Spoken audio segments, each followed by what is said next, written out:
शिवजी कैसे मनुष्य से प्रसन्न होते हैं। शिव पुराण के अनुसार शिव पुराण में भगवान शिव को सरल और करुणामय देवता बताया गया है। वे अपनी भक्ति में सच्चाई और निष्कपट भाव को सबसे अधिक महत्व देते हैं।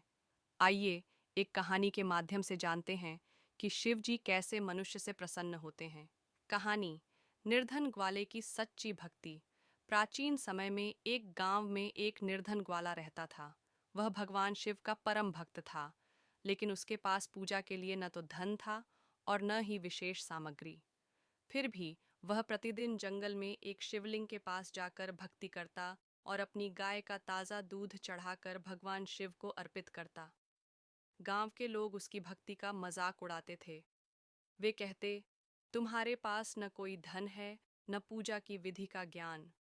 भगवान तुम्हारी भक्ति को कैसे स्वीकार करेंगे? लेकिन ग्वाला इन बातों की परवाह नहीं करता था। वह सच्चे हृदय से शिव जी की पूजा करता और अपने दैनिक कार्यों में ईमानदारी बरतता। शिव जी का परीक्षण। एक दिन भगवान शिव ने उसकी भक्ति की परीक्षा लेने का निश्चय किया। उन्होंने एक साधु का रूप धारण कर ग्वाले से कहा, तुम प्रतिदिन दूध बर्बाद करते हो। इसे शिवलिंग पर चढ़ाने से कोई लाभ नहीं होगा। इसे बेचकर अपने लिए धन कमाओ। ग्वाले ने साधु से कहा, मुझे मालूम है कि मेरा दूध बहुत मूल्यवान हो सकता है, लेकिन मेरे लिए भगवान शिव की भक्ति सबसे बड़ी है।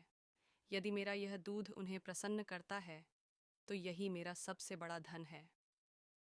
शिवजी का आशीर्वाद। साधु का रूप धारण किए भगवान शिव ग्वाले की सच्ची भक्ति से अत्यंत प्रसन्न हुए। वे अपने वास्तविक रूप में प्रकट हुए और कहा, हे भक्त, तुम्हारी सच्चाई और निस्वार्थ भक्ति ने मुझे प्रसन्न किया है। जो व्यक्ति निष्कपट भाव से मेरी पूजा करता है, मैं उसकी हर इच्छा पूरी करता हूँ। भगवान शिव ने ग्वाले को आशीर्वाद दिया और उसकी निर्धनता समाप्त हो गई। वह धन, सुख और शांति से भरपूर जीवन जीने लगा। शिव पुराण का संदेश। शिव पुराण सिखाता है कि भगवान शिव सच्ची भक्ति और सरलता से प्रसन्न होते हैं। उन्हें प्रसन्न करने के लिए महंगे चढ़ावे या दिखावे की आवश्यकता नहीं है।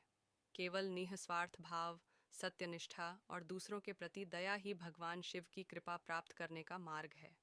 यह कहानी हमें सिखाती है कि भगवान शिव के प्रति सच्चे मन से किया गया प्रेम और भक्ति ही उन्हें प्रसन्न कर सकता है।